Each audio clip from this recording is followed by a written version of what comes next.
Bismillahirrahmanirrahim. Inilah Buletin Dakwah Kafah edisi 356, 11 Safar 1446 Hijriah atau 16 Agustus 2024 Masehi dengan judul Merdeka Lepas dari Kolonialisme maupun Neokolonialisme. Meski konteksnya adalah membandingkan Istana Negara di Jakarta dan Bogor dengan Ibu Kota Negara atau IKN di Kalimantan Timur atau Kaltim, tentu menarik pernyataan Presiden Jokowi baru-baru ini. Jokowi menyebut Istana Negara di Jakarta dan Bogor pernah dihuni pemerintah kolonial Belanda. Jadi bau-bau kolonial selalu saya rasakan setiap hari dibayang-bayangi, kata Jokowi dalam video yang diunggah di kanal YouTube Sekretariat Presiden. Boleh jadi pernyataan Jokowi ini sekedar ingin menambah daftar argumentasi tentang pentingnya memindahkan ibu kota negara dari Jakarta dan Bogor yang dianggap sebagai warisan kolonial ke IKN di Kalimantan Timur yang merupakan hasil produk anak bangsa. Dengan pernyataan itu, Jokowi seolah ingin memberikan kesan bahwa pembangunan IKN di Kaltim merupakan simbol untuk melepaskan bangsa ini dari belenggu kolonialisme. Padahal jelas, IKN lebih merupakan simbol kolonialisme itu sendiri, tepatnya neokolonialisme. Ironisnya, neokolonialisme itu dilakukan oleh rezim penguasa terhadap rakyatnya sendiri, terutama rakyat Kaltim di sekitar IKN. Mereka tergusur dari lahannya dan terancam kehidupannya. Belum lagi adanya izin kepada para investor untuk menguasai lahan IKN hingga 150 tahun yang telah diatur dalam Peraturan Presiden Nomor 63 Tahun 2023. PP yang kental dengan aroma busuk kolonialisme ini seolah melengkapi aturan Undang-Undang Cipta Kerja, Undang-Undang Nomor 11 Tahun 2020. Undang-undang yang juga ada bau-bau kolonialnya ini memberikan izin penguasaan lahan oleh para investor, terutama melalui skema hak pengelolaan atau HPL hingga 90 tahun. Neokolonialisme mencengkram negeri ini. Kolonialisme identik dengan imperialisme atau penjajahan. Sejumlah negara seperti Inggris, Amerika Serikat, Perancis, Spanyol, Portugal, dan Belanda pernah menjadi kekuatan kolonial pada masa lalu. Bangsa dan negeri ini adalah di antara yang pernah merasakan penderitaan di bawah kolonialisme barat selama ratusan tahun sebelum akhirnya meraih kemerdekaannya pada tanggal 17 Agustus 1945. Namun demikian, tanpa banyak disadari, kemerdekaan Indonesia pada tahun 1945 sesungguhnya menandai era neokolonialisme baru di negeri ini. Neokolonialisme atau neoimperialisme atau penjajahan gaya baru adalah upaya negara-negara maju atau kekuatan global untuk melakukan kontrol terhadap negara-negara berkembang atau bekas koloni, meskipun secara formal negara-negara tersebut telah merdeka. Neokolonialisme dilakukan tanpa kekuatan militer, tetapi melalui dominasi ekonomi, politik, budaya, dan ideologi. Jelas, Indonesia saat ini masih dicengkram oleh neokolonialisme atau neoimperialisme, meskipun secara resmi negara ini telah merdeka sejak 79 tahun yang lalu. Beberapa indikator yang antara lain. Pertama, ketergantungan ekonomi. Indonesia memiliki ketergantungan pada investasi asing dan perdagangan internasional. Buktinya, banyak perusahaan multinasional seperti Freeport, ExxonMobil, BP, Shell, Chevron, dan lain-lain yang beroperasi di Indonesia, terutama di sektor sumber daya alam seperti pertambangan, energi, dan perkebunan.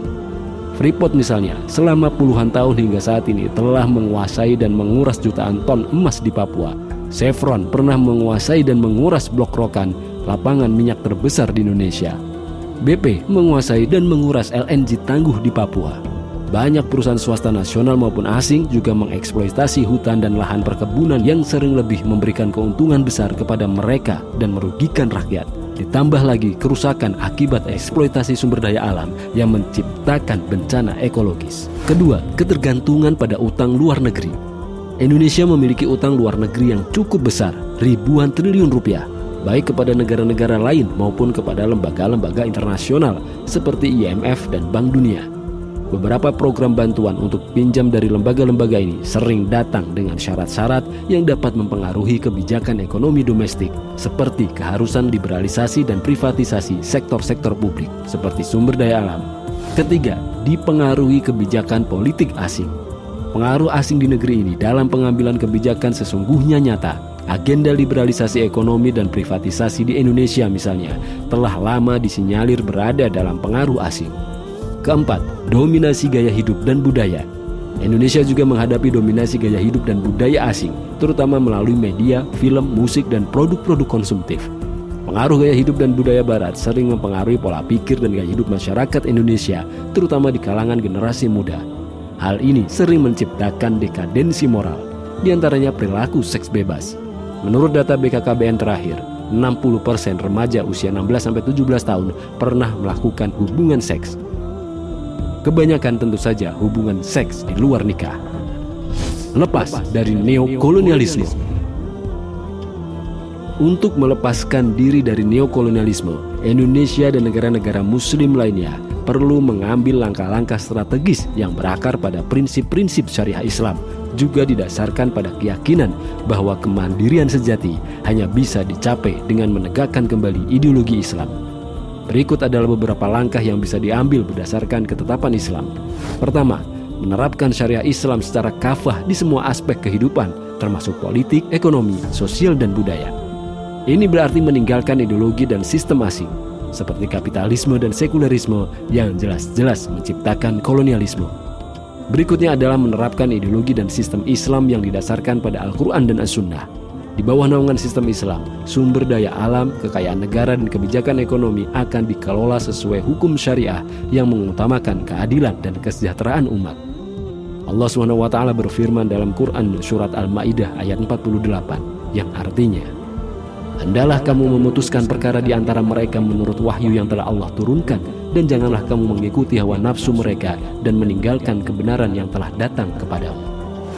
Kedua, membangun ekonomi mandiri berbasis Islam dengan menghindari ketergantungan pada utang luar negeri atau investasi asing yang bersyarat. Sistem ekonomi Islam menekankan keadilan, distribusi kekayaan yang merata, larangan riba, dan pemanfaatan sumber daya alam yang adil dan berkelanjutan. Karena itu pengelolaan sumber daya alam wajib dilakukan oleh negara, haram diserahkan kepada pihak swasta termasuk ormas dan asing, untuk kepentingan seluruh rakyat, bukan untuk kepentingan segelintir orang atau perusahaan swasta dan asing. Rasulullah SAW pernah bersabda, kaum muslim sama-sama membutuhkan 3 hal, hutan, air, dan api.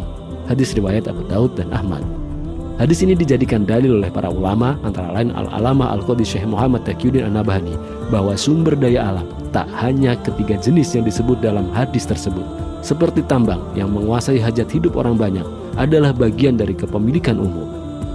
Ketiga, menegakkan keadilan ekonomi dan sosial. Negara harus memastikan bahwa kebijakan ekonomi dan sosial yang diambil tidak menguntungkan satu kelompok tertentu, apalagi pihak asing, tetapi harus diserahkan untuk kemaslahatan seluruh lapisan masyarakat.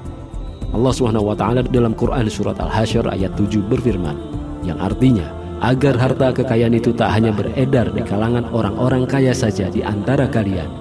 Keempat, mengusir pengaruh pemikiran, ideologi, dan budaya asing. Caranya dengan memperkuat identitas Islam sekaligus menolak pemikiran, ideologi, dan budaya asing yang merusak dan bertentangan dengan ajaran Islam.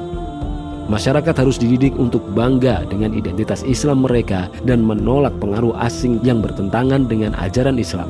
Rasulullah SAW pernah bersabda, siapa saja yang menyerupai suatu kaum, maka dia termasuk golongan mereka. Hadis riwayat Abu Daud. Kelima, membangun kesadaran politik Islam. Umat Islam harus memahami bahwa politik dalam Islam adalah sarana untuk menegakkan keadilan dan mengelola urusan umat sesuai dengan syariah Islam. Oleh karena itu, umat harus aktif berjuang untuk menegakkan syariah Islam dalam semua aspek kehidupan. Keenam, menegakkan kembali institusi pemerintahan Islam. Ini adalah kunci untuk mengakhiri neokolonialisme di negara-negara muslim. Institusi pemerintahan Islam atau khilafah akan menyatukan umat Islam di bawah satu pemerintahan yang berlandaskan akidah Islam. Khilafah akan melindungi umat dari eksploitasi asing sekaligus memulihkan kedaulatan politik, ekonomi, dan budaya. Rasulullah SAW bersabda, kemudian akan ada khilafah yang mengikuti manhaj kenabian. Hadis riwayat Ahmad.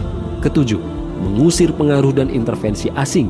Ini termasuk menolak campur tangan politik, bantuan yang bersyarat, dan perjanjian internasional yang merugikan kepentingan umat Islam.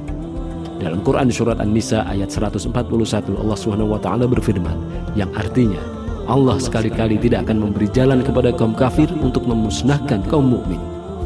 Khatimah, Di tengah perayaan hari kemerdekaan ke-79 pada bulan Agustus tahun ini, selayaknya bangsa yang mayoritas muslim ini segera menyadari.